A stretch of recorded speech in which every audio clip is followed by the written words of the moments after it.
¿Te acordás de esta historia? Descifra este acertijo. ¿Qué es el sonido de la palma de una mano? Lisa sabe filosofía zen y no, Bart no. La respuesta no es.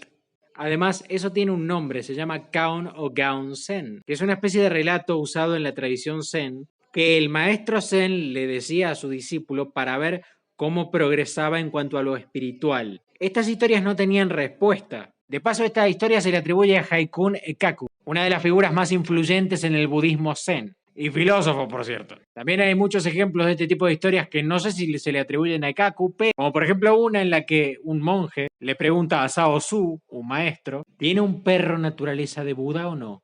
Y Sao Su le respondió Mu o Bu, que viene siendo ninguno o sin, que no es una respuesta ni afirmativa ni negativa. Es simplemente como si yo te dijera ni. Ahí tenés el dato. Gracias por ver.